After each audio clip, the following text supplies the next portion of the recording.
Jeevan Chandra Rao, National President, Indo-American Chamber of Commerce, Dr. Vivek Lal, Chief Executive, General Atomic Global Corporation, USA, Mr. William Blair, Vice President of Chief Executive, Lockheed Martin India Private Limited, Mr. Rohit Kochar, Regional Vice President, IACC, and the founding member and managing partner, Kochar and Company. देवियों एवं सज्जनों, Indo American chamber of commerce द्वारा आयोजित यह Indo US economic summit ऐसे समय में हो रही है जब एक ग्लोबल पैंडेमिक के साथ साथ पूरी दुनिया कई इकोनॉमिक और जियोपॉलिटिकल चैलेंजेस का भी सामना कर रही है। कोविड-19 के कारण दुनिया भर में सप्लाई डिस्ट्रप्शंस, इंडस्ट्रियल एक्टिविटी में डाउनटर्न, ट्रैवल और टूरिज्म सेक्टर में लगभग स्टैंड स्टिल सिचुएशन के चलते लगातार 2 साल इकोनॉमिक ग्रोथ को बहुत बड़ा झटका लगा है। अब जाकर फिस्कल ईयर 21-22 में हालात सुधरते हुए दिखाई दे रहे हैं। साथियों, हमारी सरकार द्वारा ऐसे कदम उठाए गए जिन्होंने आर्थिक गतिविधियों को फिर से पटरी पर लाने का काम किया है। पिछले साल जहां ग्रोथ में 24% कॉन्ट्रैक्शन देखा गया था, वहीं इस साल के पहले क्वार्टर में 20% का जंप भी देखा गया है। यह वी शेप रिकवरी भारत के साउंड इकोनॉमिक फंडामेंटल्स का एक संकेत है।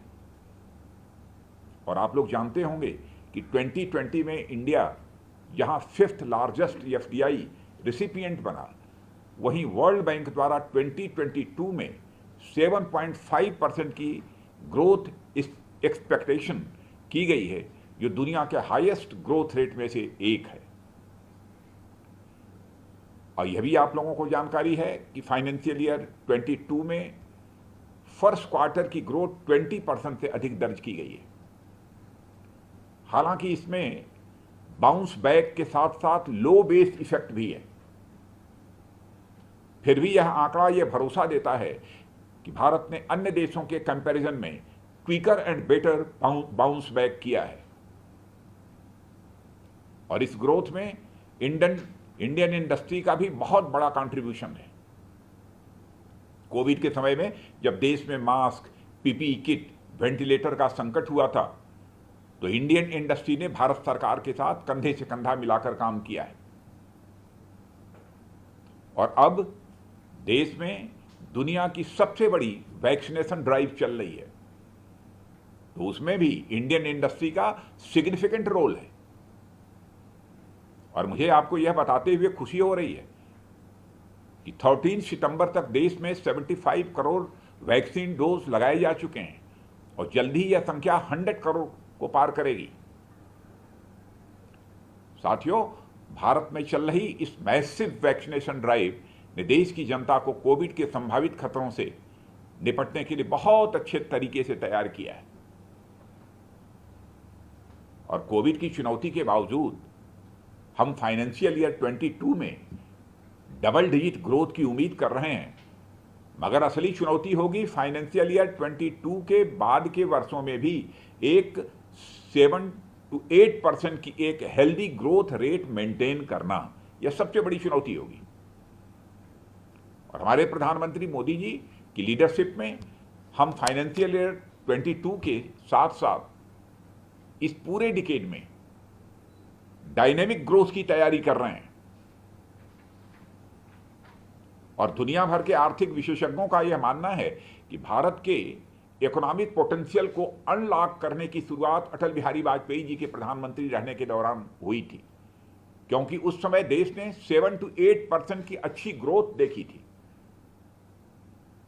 और मैं मानता हूं कि इस ग्रोथ का प्लान तैयार करने का काम पीवी नरसिम्हा राव जी के जमाने में शुरू होने लगा था।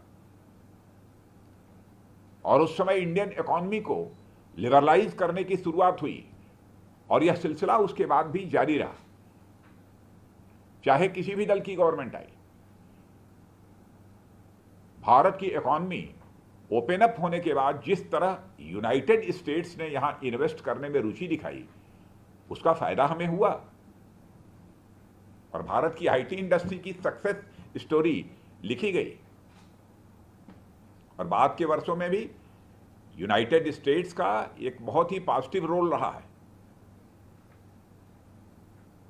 और मित्रों, India's economic ties with the United States have been very robust for decades, particularly since Indian economic reforms instituted in the 1990s.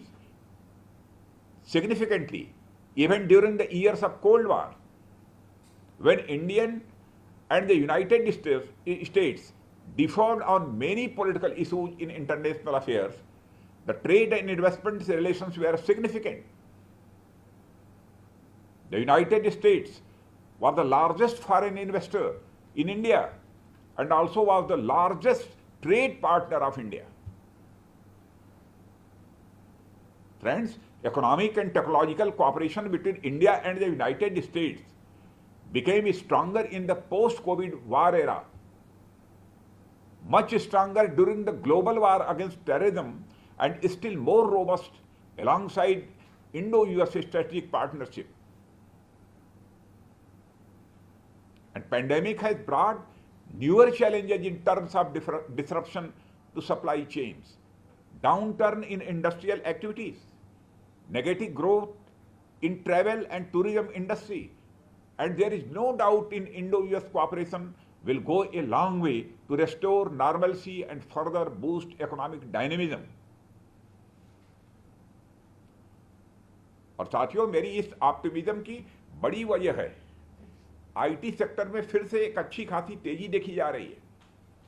इस कारण मैं ऑप्टिमिस्ट हूं, क्योंकि ग्लोबलाइजेशन को अब डिजिटलाइजेशन का साथ मिल गया है और इसकी बहुत बड़ी डिमांड यूएस बेस्ड कंपनी से आ रही है। और आज जब Indo US chamber of commerce के मंच से मैं यह सब कह रहा हूं, तो मुझे यह कहते हुए बेहद खुशी होती है कि इंडिया और अमेरिका के बीच स्ट्रेटेजिक पार्टनरशिप है और पिछले 5-7 वर्षों में इन संबंधों में और भी प्रगति हुई है। न केवल स्ट्रेटेजिक पार्टनरशिप बल्कि उससे भी कहीं आगे इंडिया और यूएस के बीच आपसी विश्वास और म्यूचुअल इंटरेस्ट पर आधारित कॉम्प्रिहेंसिव ग्लोबल स्ट्रेटेजिक पार्टनरशिप है। इकोनॉमी हो या पॉलिटिक्स, सोशल हो या डिफेंस, डाटा हो या एनर्जी, सभी क्षेत्रों में दोनों देश मजबूती के साथ मिलकर आगे बढ़े हैं। और मित्रों, आज की यह इंडो यूएस इकोनॉमिक समिट ऐसे समय हो रही है जब भारत अपनी आजादी का अमृत महोत्सव मना रहा है। और इस अमृत महोत्सव में हमने सेल्फ रिलायंट इंडिया यानी आत्मनिर्भर भारत के निर्माण का संकल्प लिया है। और यह अवसर भारत की कंपनियों के लिए तो बड़ा अवसर है ही, साथ ही फॉरेन इंडस्ट्रीज, खासतौर पर यूएस बेस्ड इंडस्ट्रीज के लिए भी यह एक प्लैटिनम अपॉर्चुनिटी है। अब सवाल उठता है कि मैं इसे प्लैटिनम अपॉर्चुनिटी क्यों कह रहा हूं। इसकी एक वजह है कि जब 75 साल पूरे होते हैं तो उसे प्लैटिनम जुबली ईयर भी कहा जाता है। मगर इसके पीछे वजह है कि पिछले 100 महीनों में इस देश में कई बड़े स्ट्रक्चरल एंड प्रोसीजरल रिफॉर्म्स हुए हैं, जिन्होंने भारत को इस डिकेड में ग्रोथ के मामले में एक क्वांटम जंप लगाने के लिए तैयार किया है। और हमने इस देश में कैपेबिलिटीज भी पैदा की है और कॉन्फिडेंस भी पैदा किया है। कैपेबिलिटीज भी पैदा की है और कॉन्फिडेंस भी पैदा किया है। अपॉर्चुनिटीज भी दिख रही हैं और ऑप्टिमिज्म भी दिख रहा है। यहां रिफॉर्म्स भी हो रहे हैं और परफॉर्म भी किया जा रहा है। हमारे प्रधानमंत्री इसे नया भारत कहते हैं और उन्होंने यह न्यू इंडिया का सपना एक न्यू वर्ल्ड के लिए देखा है। साथियों, भारत का सेल्फ रिलायंस का रेजोल्यूशन किसी वीक फाउंडेशन पर नहीं है, बल्कि हमारी गवर्नमेंट ने इसके लिए काम किया है। आज फॉरेन डायरेक्ट इन्वेस्टमेंट के लिए द्वार पूरी तरह खुले हुए हैं। and we have formulated progressive and investor-friendly tax policies. We have said goodbye to retrospective taxation. Retrospective taxation को खत्म करने में गवर्नमेंट एंड इंडस्ट्री के बीच भरोसा बढ़ा है। ऐसा करके हमने पिछली सरकारों की जो थोड़ी बहुत गलती थी उसको सुधारा है। और आप जानते हैं एक समय था जब दुनिया के इन्वेस्टर्स इंडियन सिस्टम, खासतौर पर ब्यूरोक्रेसी में होने वाले रेड टेपिज्म की शिकायत करते थे कि भारत में बहुत रेड टेपिज्म है, यहां इन्वेस्ट करना बहुत ही कठिन है। आज हालात बदल गए हैं और हमने ईज ऑफ डूइंग बिजनेस में भी एक बड़ी लीप ली है, बड़ा जंप लगाई है हमने। अब ग्लोबल इन्वेस्टर्स को भारत में रेड टेपिज्म की तरह, रेड टेपिज्म की जगह पर रेड कारपेट मिल रहा है। और मित्रों, जब हम एक नया सशक्त और स्वाभिमानी भारत बनाने की बात करते हैं तो उसमें इकोनॉमिक सिक्योरिटी की भी एक बहुत ही अहम भूमिका है। और इसके लिए हमने इकोनॉमिक डेवलपमेंट से जुड़े जो भी सेक्टर हैं, जैसे लैंड है, लेबर है, कैपिटल एंड इंडस्ट्री, इन सब पर फोकस किया है। हमारे देश में एग्रीकल्चरल रिफॉर्म की जरूरत पिछले कई दशकों से महसूस की जा रही थी, मगर पिछली सरकारों ने इस दिशा में जितना काम होना चाहिए उतना काम कर नहीं पाई। लेकिन हमारी सरकार ने एक बोल्ड डिसीजन लिया और पार्लियामेंट में 3 नए एग्रीकल्चर लॉज पास किए गए, जिसकी वजह से अब एग्री सेक्टर में ग्रोथ पोटेंशियल का भी पूरा उपयोग हो सकेगा। और इन एग्री लॉज की वजह से भारत के किसानों को जहां एक आर्थिक मजबूती मिलेगी, वहीं उनकी इनकम बढ़ेगी, वहीं देश की फूड सिक्योरिटी भी मजबूत होगी। और जिस लेबर रिफॉर्म के बारे में कई सालों तक सोचा ही नहीं गया, उसे हमारी प्रधानमंत्री के इशारे पर सिंप्लीफाई कर दिया है। और पहले जहां कई दर्जन लेबर लॉज थे, आज they have been compressed into only 4 set of codes. और इनमें से जो social security code, occupational safety, health and working conditions code और द इंडस्ट्रियल रिलेशन कोड हैं, उनकी वजह से लेबर सेक्टर में जहां मजदूरों को बेहतर सुविधाएं मिलेंगी, वहीं पुराने पड़ चुके कानूनों से छुटकारा भी मिल जाएगा। और साथ ही इन लेबर रिफॉर्म्स की वजह से देश में ईज ऑफ डूइंग बिजनेस में और अधिक सुधार होगा। साथियों, वहीं दूसरी तरफ हमारी सरकार ने कैपिटल फ्रंट पर विशेष रूप से बैंकिंग सेक्टर से जुड़े कई बड़े रिफॉर्म्स किए हैं। उदाहरण के तौर पर आप सबको जानकारी है, इनसॉल्वेंसी एंड बैंकरप्सी कोड से बहुत सारे पेंडिंग इश्यूज को एड्रेस करने की कोशिश की गई है और इससे लिक्विडिटी और अपॉर्चुनिटी दोनों पैदा हुए हैं। और पिछले मानसून सेशन में पार्लियामेंट से कई ऐसे बिल पास कराए गए हैं जो देश के इकोनॉमिक और फाइनेंशियल सिस्टम को और डायनेमिक बनाने में मदद करेंगे, ऐसा मेरा विश्वास है। अब उदाहरण के लिए फैक्टरिंग रेगुलेशन अमेंडमेंट बिल से छोटे बिजनेस की क्रेडिट अवेलेबिलिटी बट नेचुरल है बढ़ेगी। The deposit insurance and credit guarantee corporation amendment bill से स्मॉल डिपॉजिटर्स के अधिकारियों की भी रक्षा होगी। और इन रिफॉर्म्स के साथ साथ हमारी सरकार और प्रधानमंत्री जी ने देश में एक ऐसा पॉलिसी इकोसिस्टम बनाया है जिससे infrastructure, health, education, sanitation, drinking water और एनर्जी के साथ साथ डिफेंस सेक्टर में एक नई एनर्जी और इंथुजियाज्म देखने को मिल रहा है। मित्रों, चूंकि मैं देश का डिफेंस मिनिस्टर हूं, इसलिए मैं डिफेंस सेक्टर में हुए रिफॉर्म की चर्चा अलग से आपके साथ कुछ करना चाहूंगा। आप जानते हैं पिछले 2 सालों में कई ऐसी प्रोग्रेसिव पॉलिसी बनाई गई हैं जिसने इंडियन डिफेंस सेक्टर को एक अनप्रेसिडेंटेड ग्रोथ ट्रेजेक्टरी दी है। आपको जानकारी है कि हमारी सरकार ने एफडीआई कैप की लिमिट बढ़ाकर अब ऑटोमेटिक रूट से 74% कर दी है। कुछ विशेष परिस्थितियों में, जैसे कटिंग एज टेक्नोलॉजीज के मामले में, गवर्नमेंट रूट के थ्रू यह लिमिट 100% तक की गई है। और इसका लाभ लेने के लिए मैं आपके माध्यम से अमेरिकन इंडस्ट्रीज को भारत में इन्वेस्ट करने के लिए आमंत्रित करता हूं। पिछले साल ही डिफेंस इक्विपमेंट और प्लेटफॉर्म की एक्विजिशन के लिए डिफेंस एक्विजिशन प्रोसीजर 2020 में बाई एंड मेक कैटेगरी डाली गई है। यह पिछले साल ही हुआ है और इसके तहत अगर किसी फॉरेन वेंडर से कोई प्लेटफॉर्म खरीदा जाता है तो उसे दिए गए ऑर्डर का एक निश्चित हिस्सा भारत में निर्मित करना होता है। इससे एक और उस वेंडर को जहां एक और किफायती वर्कफोर्स मिल जाती है, तो दूसरी ओर भारत को टेक्नोलॉजी और ट्रेंड मैन पावर भी मिल जाता है।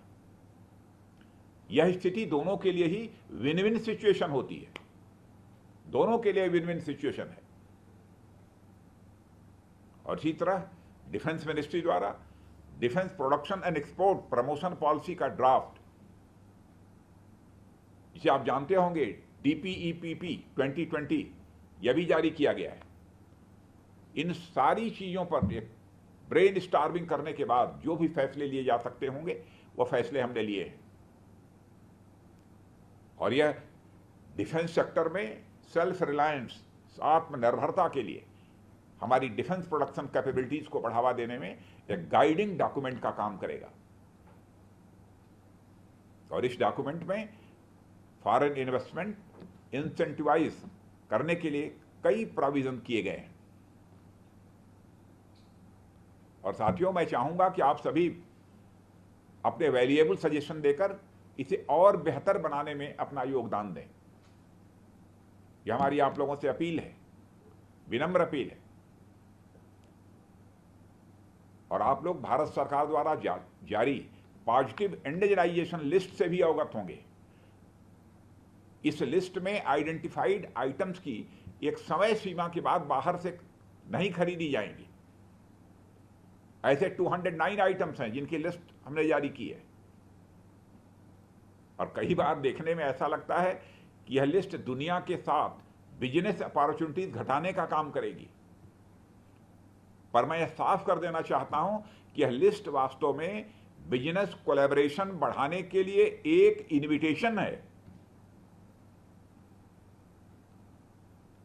और मित्रों, हम इस लिस्ट के सभी आइटम्स को बनाने में आत्मनिर्भर तो हैं, परंतु इन्हें इंप्रूव करने के लिए हमें आपकी मदद की जरूरत चाहिए, आपकी मदद चाहिए। हम चाहते हैं कि आप न केवल बिजनेस में बल्कि एक रिलेशनशिप में इन्वेस्ट करें, जिससे पूरा डिफेंस इकोसिस्टम प्रोग्रेस कर सके। और यह हमारे मेक इन इंडिया और मेक फॉर द वर्ल्ड के विजन के अनुरूप है। और मैं यह सब यूं ही नहीं कह रहा हूं। आप सभी जानते होंगे कि हमारे यहां 2 डिफेंस इंडस्ट्रियल कॉरिडोर्स भी हैं, जहां आप प्लग एंड प्ले मॉडल में इन्वेस्ट कर सकते हैं। और हम भारत में एरो इंजन कॉम्प्लेक्स भी स्थापित कर रहे हैं। आप स्ट्रेटेजिक पार्टनरशिप मॉडल और ज्वाइंट वेंचर्स के द्वारा हमारे डिफेंस इकोसिस्टम का हिस्सा भी बन सकते हैं। इंडस्ट्रीज की जो बेसिक से लेकर एडवांस रिक्वायरमेंट्स होती हैं, उन्हें हम अच्छी तरह पूरा कर रहे हैं। और इसके आगे भी यदि आपके सुझाव होंगे तो हम उसका स्वागत करेंगे, उस पर भी विचार करेंगे। और देश में 500 से अधिक कंपनियों ने डिफेंस लाइसेंसेज लिए हैं, जिनमें से कुछ MSMEs हैं। और हमारे पास एक इंक्लूसिव स्टार्टअप सिस्टम भी है। और हमने 2024 तक आत्मनिर्भरता और निर्यात यानी इंपोर्ट के दोहरे उद्देश्य को प्राप्त करने के लिए डिफेंस और एरोस्पेस सेक्टर में 1,75,000 करोड़ के कारोबार का टारगेट निर्धारित किया है। और इसमें 35,000 करोड़ का एक्सपोर्ट भी शामिल है।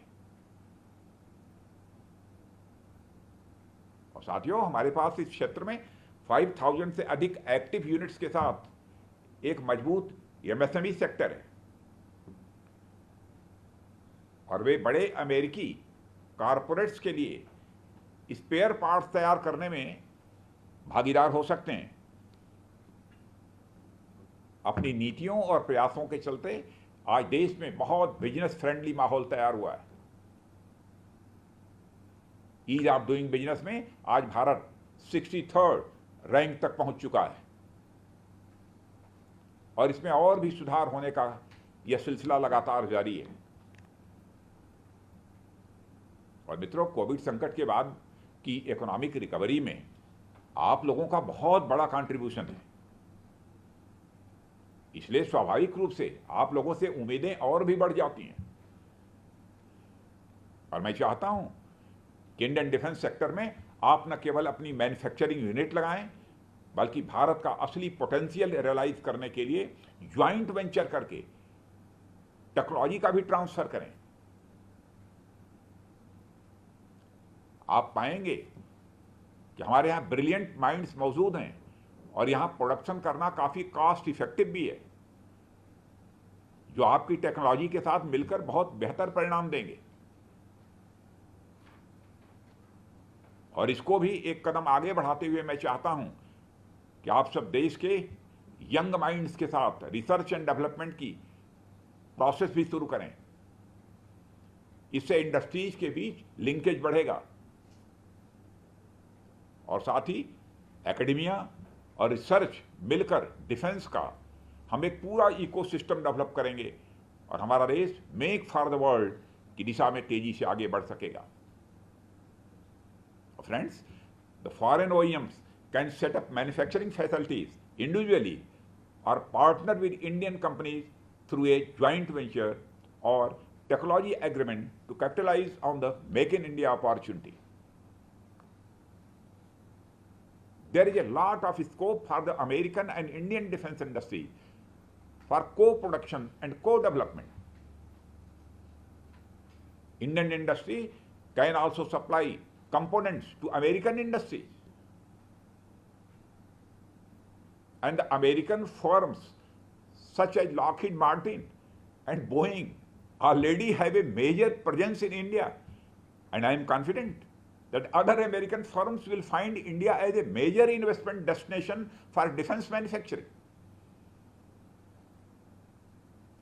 I believe the time is ripe for Indo-American business cooperation to move forward from a buyer-seller relationship to a more meaningful and sustainable economic and business cooperation, which benefits both the countries.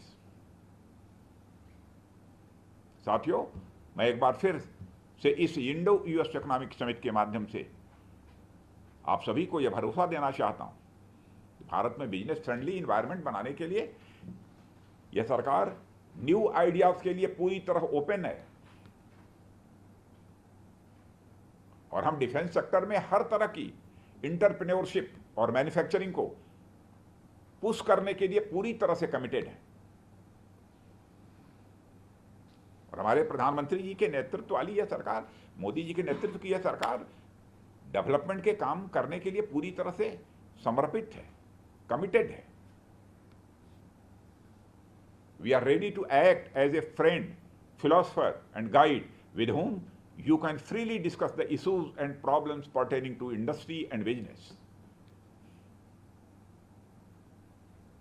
और साथियों, जब भारत आजादी का अमृत महोत्सव मना रहा है तो हमारे लिए मौका है नए गोल सेट करने का और इसी नए गोल सेट करने के साथ साथ नए संकल्प भी लेने का है। और मुझे पूरा भरोसा है कि इस काम में इंडो यूएस के बीच, इंडिया और यूएस के बीच जो इकोनॉमिक और स्ट्रेटेजिक पार्टनरशिप है वह एक स्प्रिंग बोर्ड का काम करेगी और आप लोगों का जो फोरम है वह इसके लिए एक ब्रिज का काम करेगा। और मैं पूरी तरह से कॉन्फिडेंट हूं यह रिलेशनशिप और मजबूत होनी चाहिए। यह भारत के लिए तो फ्रूटफुल होगा ही, मैं मानता हूं कि यह यूएस के लिए भी फ्रूटफुल होगा, और हम लोगों की इंडो यूएस ये बॉन्डिंग और पहले के कंपैरिजन में भी और अधिक मजबूत होगी। और यह केवल दोनों देशों के लिए ही लाभकारी होगी ऐसा नहीं है, बल्कि पूरी इंटरनेशनल कम्युनिटी के लिए भी यह लाभकारी हो सकती है, बेनिफिशियल हो सकती है। आप सबने इस कार्यक्रम में मुझे आमंत्रित किया, मैं आप सबका आभारी हूं। और अंत में ज्यादा कुछ न कहते हुए पुनः आप सबको धन्यवाद देते हुए अपना निवेदन समाप्त करता हूं। आप सबको बहुत बहुत धन्यवाद।